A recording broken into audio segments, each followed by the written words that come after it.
Brought to you by TechnoSpark 20 series smartphones. I'm superhuman. નમસ્કાર મિત્રો, બે ધારી તલવાર પરસોત્તમ રૂપાલા વિવાદ, બે ધારી તલવાર વધુ જખમી કોણ? જી હા, બંને તરફની ધાર બંને પક્ષને નુકસાન પહોંચાડી રહી છે, પરંતુ વધુ જખમી કોણ, વધુ નુકસાન કોને? શું એ ક્ષત્રિય સમાજ છે કે પછી ભારતીય જનતા પાર્ટી છે?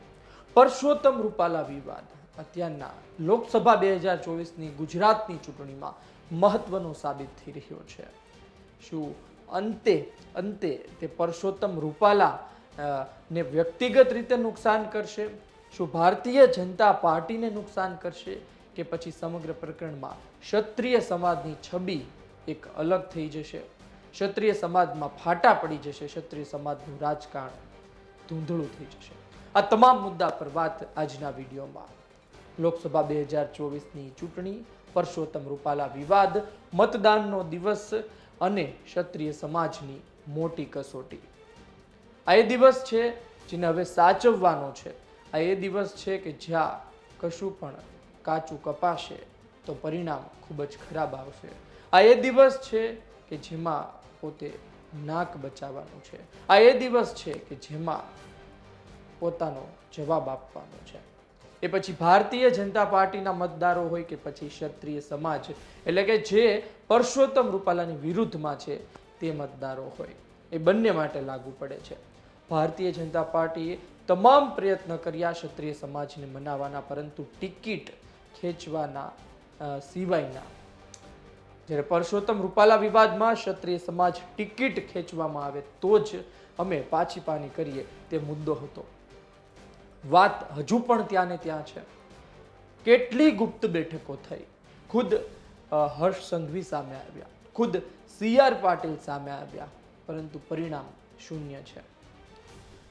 ઉપરથી સંમેલનો થયા, ઉપરથી મોટી માત્રામાં સંમેલનો થયા, ક્ષત્રિય સમાજ મોટી માત્રામાં એકજૂટ થયો, પરંતુ તેની સામે ભારતીય જનતા પાર્ટીના એ નેતાઓ કે જે ક્ષત્રિય સમાજના છે પરંતુ આજે પોતાની પાર્ટી સાથે છે, તેઓ પણ એવા કારસા ઘડી રહ્યા છે, તેઓ કામ કરી રહ્યા છે કે ક્ષત્રિય સમાજને પણ બેકફૂટ પર જવું પડે.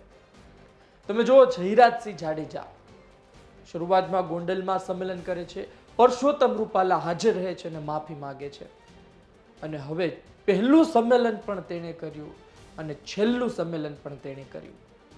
જી હા મિત્રો, છેલ્લું સ્નેહ મિલન જયરાજસિંહ જાડેજાએ કર્યું ગોંડલમાં, અને ફક્ત સ્થાનિક ક્ષત્રિય નેતાઓ નહીં પરંતુ ગુજરાતભરમાંથી ક્ષત્રિય આગેવાનોને બોલાવવામાં આવ્યા હતા. આ સમગ્ર વાત ફક્ત જયરાજસિંહ જાડેજાની નથી.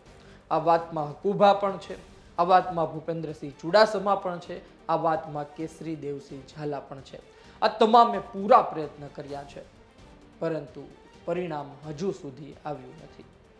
વાત મારે એ કરવી છે કે બે ધારી તલવાર શા માટે?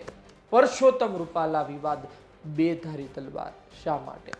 પહેલા ભારતીય જનતા પાર્ટીની વાત કરી લઈએ કે તેને કઈ ધાર નુકસાન પહોંચાડી રહી છે, વધુ જખમી કોણ, તેના પર આગળ વાત કરીએ, પરંતુ સૌ પ્રથમ વાત ભારતીય જનતા પાર્ટીની. ભારતીય જનતા પાર્ટીમાં અત્યારે ભયંકર ચિંતા જોવા મળી રહી છે. ભારતીય જનતા પાર્ટીને ગુજરાતમાં ચિંતા છે કે ક્ષત્રિય સમાજનો આ ગુસ્સો, ક્ષત્રિય સમાજનો આ રોષ, આ આક્રોશનું વાતાવરણ કોઈ એક સીટમાં મહત્વનું ના સાબિત થાય. ભારતીય જનતા પાર્ટી ચૂપ બેસી તેવું પણ નથી. ભારતીય જનતા પાર્ટીએ પૂરા પ્રયત્ન કર્યા ટિકિટ ખેંચવાના સિવાયના, પરંતુ તમામમાં નિષ્ફળતા. હવે ભારતીય જનતા પાર્ટીને પણ નુકસાન થવાનું છે, એ સ્વાભાવિક છે. તમામ બેઠકોમાં ક્ષત્રિય સમાજે સંકલ્પ કર્યો છે કે ભારતીય જનતા પાર્ટીની સામે મતદાન કરશે. તમામ બેઠકોમાં મિત્રો, તમામ બેઠકોમાં સંકલન સમિતિએ પ્રતિજ્ઞા અપાવી છે કે આપણે ભારતીય જનતા પાર્ટીના હરીફ ઉમેદવાર સામે મત આપશું. એટલે કે કોંગ્રેસ અને ગઠબંધન થયું, ગઠબંધનનો ઉમેદવાર થઈ ગયો, એ સ્વાભાવિક છે. અને આ જ કારણોસર ભારતીય જનતા પાર્ટી છેલ્લા ઘણા સમયથી દોડી રહી હતી. વડાપ્રધાન મોદી ગુજરાત આવે તે પહેલા બહુ જ બેઠકો થઈ, ખૂબ સમજાવવામાં આવ્યા, કશું પરિણામ ના આવ્યું. વડાપ્રધાન આવે છે, પરસોત્તમ રૂપાલા દેખાતા નથી. વડાપ્રધાન મોદી બોલતા પણ નથી, પરંતુ સંકેત જરૂરથી આપે છે કે પરસોત્તમ રૂપાલા મારી સાથે નથી. તેમને દુઃખ છે, પરંતુ ટિકિટ ન ખેંચી શકે, કારણ કે પાર્ટીની મર્યાદા છે, પાર્ટીની શિસ્તનો સવાલ છે, પાર્ટીની છબીનો સવાલ છે. પરંતુ લોકો કહે છે કે ક્ષત્રિય સમાજની છબીનું શું? એ ક્ષત્રિય સમાજ કે જે આજે રસ્તા પર આવી ચૂક્યો છે, તેના પર વાત કરીએ. પરંતુ આ પહેલા આપ સમજી ચૂક્યા હશો કે 26 બેઠકમાં પછી ખેડામાં પણ નુકસાન થશે, આણંદમાં પણ નુકસાન થશે, જામનગરમાં પણ મહદઅંશે નુકસાન થશે. આ સાથે અલગ અલગ બેઠકો કે જે ક્ષત્રિય સમાજના પ્રભુત્વવાળી બેઠકો છે, ભરૂચમાં પણ ક્ષત્રિય સમાજ મહત્વની ભૂમિકા ભજવી શકે છે, ત્યાં પણ મહત્વનો ક્ષત્રિય સમાજનો રોલ સામે આવી શકે છે. ગુજરાતમાં ક્ષત્રિય સમાજની સંખ્યા મોટા માત્રામાં છે જ આજની તારીખમાં પણ, અને ક્ષત્રિય સમાજની સાથે જોડાયેલો વર્ગ પણ મતદાન ભારતીય જનતા પાર્ટીની વિરુદ્ધમાં કરી શકે છે, જેના પરિણામે ભારતીય જનતા પાર્ટીને ડર છે કે આ ક્ષત્રિય સમાજનો વિરોધ તેને નુકસાન મોટા પ્રમાણમાં ના કરી જાય. એ માટે ભારતીય જનતા પાર્ટીએ પૂરા પ્રયત્ન કર્યા છે, પરંતુ હવે તેને નુકસાન થશે એ સ્વાભાવિક છે. સંમેલનો થઈ ચૂક્યા છે. ભારતીય જનતા પાર્ટીના ક્ષત્રિય નેતાઓ એક તરફ સામે આવતા હતા, તો બીજી તરફ ખચકાતા પણ હતા, કારણ કે સમાજથી જ તેઓ ઉજળા છે, અને સમાજની સામે આજે પડે છે તો કાલ સવારે એ જ સમાજ કદાચ તેની સામે પણ પડી શકે, તેનો વિકલ્પ પણ ભારતીય જનતા પાર્ટીને આપી શકે. ખેર અત્યારના તો સ્થિતિ એવી છે કે ભારતીય જનતા પાર્ટીને પણ નુકસાન થવાનું છે, ભારતીય જનતા પાર્ટી પણ ચિંતામાં છે. નુકસાન કેટલું થશે એ પછી ખબર પડશે, પરંતુ નુકસાન થશે એ સ્વાભાવિક છે, કારણ કે ક્ષત્રિય મતદારો ભારતીય જનતા પાર્ટી સાથે વર્ષોથી રહ્યા છે. વાત કરી લઈએ ક્ષત્રિય સમાજની કે એને કેટલું નુકસાન. આ બેધારી તલવારમાં ક્ષત્રિય સમાજને કેટલું નુકસાન. એક રીતે જોવા જઈએ તો ક્ષત્રિય સમાજને કંઈ પણ નુકસાન નથી. આજ સુધી ક્ષત્રિય સમાજને ટિકિટ આપવામાં આવતી નહોતી. છેલ્લે ભાવનગરથી ક્ષત્રિય આગેવાનને લોકસભામાં ટિકિટ મળતી હતી. નામ હતું રાજેન્દ્રસિંહ રાણા. આજે રાજેન્દ્રભાઈ પણ ગુમ છે, અને આજે ગુજરાતમાં લોકસભા ચૂંટણીમાં ક્ષત્રિય નેતાઓ પણ ગુમ છે. આમ તો ફાયદો જ છે, પરંતુ આ તમામ પ્રકરણમાં ટિકિટ ખેંચાણી નથી, જેના કારણે ક્ષત્રિય સમાજની છબીને પણ નુકસાન થયું છે. ટિકિટ ખેંચાણી નથી, તેના કારણે ક્ષત્રિય સમાજ રસ્તા પર આવી ગયો, આમ છતાં પણ સરકાર માની નહીં. ભૂતકાળમાં અન્ય સમાજ રસ્તા પર આવ્યો અને સરકારે પોતે પીછેહટ કરી, ઘૂંટણીએ પડી સરકાર, એના દાખલા છે. ત્યારે ક્ષત્રિય સમાજની સામે સરકાર કેમ ઘૂંટણીએ ન પડી એ સવાલ જરૂરથી ભવિષ્યમાં ક્ષત્રિય સમાજને લોકો કરતા રહેશે. ક્ષત્રિય સમાજની તાકાત પર પણ સવાલ થતા રહેશે. પરંતુ જે મુખ્ય વાત છે એ ક્ષત્રિય સમાજમાં ફાંટા છે. ક્ષત્રિય સમાજ મેદાને આવ્યો, પરંતુ પોતાના જ સમાજના લોકો તેની સામે હતા. આ પણ ક્ષત્રિય સમાજને મોટું નુકસાન થયું છે. મેં પહેલા જ કહ્યું કે ક્ષત્રિય સમાજના હાથ આમ તો ઘીમાં છે, પરંતુ નુકસાન એ છે કે સમાજ જ્યારે મેદાને આવ્યો ત્યારે તેમના જ સમાજના લોકો તેમની સામે રહ્યા. સમાજ જ્યારે મેદાનમાં આવ્યો, ક્ષત્રિય સમાજ આજે મેદાનમાં છે, ત્યારે તેની માગ સંતોષાણી નહીં. જે હુંકારથી કહેવામાં આવતું હતું એ છબી ખરડાઈ છે. એટલે કે ક્ષત્રિય સમાજની સાથે આ જે થયું તે જોઈ અન્ય સમાજ પણ જો નાનો મોટો વિરોધ હશે તો ટિકિટ ખેંચવાનું ભૂલી જશે, કારણ કે જો ક્ષત્રિય સમાજની માગ ન સંતોષાણી તો અન્ય સમાજની કઈ રીતે સંતોષવાની છે. ભારતીય જનતા પાર્ટીએ પણ કડક સંદેશ આપી દીધો છે કે ટિકિટ તો નહીં ખેંચાય, સમાજનો વિરોધ હોય કે કંઈ પણ છબી ખરડાઈ છે ક્ષત્રિય સમાજની સંકલન સમિતિની, કારણ કે માગ છેલ્લી ઘડી સુધી પૂરી ન થઈ. હવે મુખ્ય વાત એ છે કે વધુ જખમી કોણ? જી મિત્રો, વધુ નુકસાન કોને?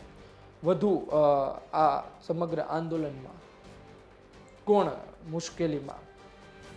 અત્યારે જોવા જઈએ સમગ્ર વિવાદમાં તો સૌથી વધુ મુશ્કેલીમાં ભારતીય જનતા પાર્ટી છે. ક્ષત્રિય સમાજની છબી ખરડાણી, ક્ષત્રિય સમાજમાં ભાગલા પડ્યા, સીધી વાત છે, જોવા મળી રહ્યું છે. પણ ભારતીય જનતા પાર્ટીને મતમાં જે નુકસાન થશે એ નુકસાન આનાથી વધુ નથી. ભારતીય જનતા પાર્ટીને ફક્ત લોકસભાની ચૂંટણી નહીં પરંતુ આવનાર સમયમાં તાલુકા પંચાયત, જિલ્લા પંચાયત, ગ્રામ પંચાયત, નગરપાલિકા સુધી નુકસાન થઈ શકે છે. આ તમામ ચૂંટણીમાં ભારતીય જનતા પાર્ટી સામે ક્ષત્રિય સમાજ ઊભો રહી શકે છે. પરંતુ જો લોકસભામાં નુકસાન સામે નથી આવતું તો પછી ભારતીય જનતા પાર્ટી નાની ચૂંટણીઓમાં પણ મનાવી લેશે તેવું કહેતા રહ્યા છે લોકો. ભારતીય જનતા પાર્ટી આમ પણ છે લોકસભા ચૂંટણી પછી તેના જે મનાવવાની વાત છે અથવા તો સાથે રાખવાની વાત છે તે શરૂ કરી દેશે. વાત હવે ક્ષત્રિય સમાજ પર છે તે કે માને છે કે નહીં આવનાર સમયમાં ખબર પડશે. પરંતુ એક વાત 100%ની છે કે કસોટી હવે ક્ષત્રિય સમાજની છે. આ કસોટી એટલા માટે કારણ કે ક્ષત્રિય સમાજને મતદાન કરવાનું છે, ક્ષત્રિય સમાજને મતદાન કરાવવાનું છે. જો ક્ષત્રિય સમાજ આમાં કાચો પડે છે, ક્ષત્રિય સમાજ મતદાનના દિવસે પોતે જે પ્રકારે એક્ટિવ રહેવો જોઈએ તે નથી રહેતો તો 100%ની વાત છે કે જેટલા પણ સંમેલન કર્યા, જેટલી પણ વાતો કરી, જેટલો પણ વિરોધ કર્યો, જેટલી પણ રેલી કાઢી તે તમામ નિષ્ફળ. તે તમામ પર પાણી. જો 7 તારીખે બળ દેખાય છે, જોર દેખાય છે, પાણી માપવામાં આવે છે તો કહેવાય, બાકી તમામ વાત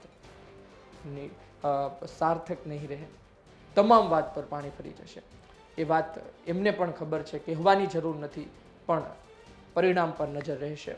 આ બે ધારી તલવાર બંનેને નુકસાન પહોંચાડી ચૂકી છે.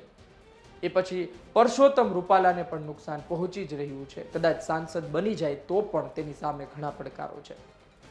જોવું રહ્યું શું થાય છે. આપનું શું કહેવું છે? કોણ વધુ જખમી છે, કોને વધુ નુકસાન થયું છે અને ભવિષ્યમાં કોણ પહેલા ઘૂંટણીએ પડશે? શું આંદોલન શાંત પડી જશે કે ભારતીય જનતા પાર્ટી સાંસદ બન્યા બાદ પણ પરસોત્તમ રૂપાલાનું રાજીનામું લેશે? આવનારો સમય બતાવશે. આપના અભિપ્રાયની રાહ રહેશે. આ વિડીયો પસંદ આવ્યો હોય તો લાઈક શેર કરવાનું ચૂકતા નહીં. મને આપશો રજા. નમસ્કાર.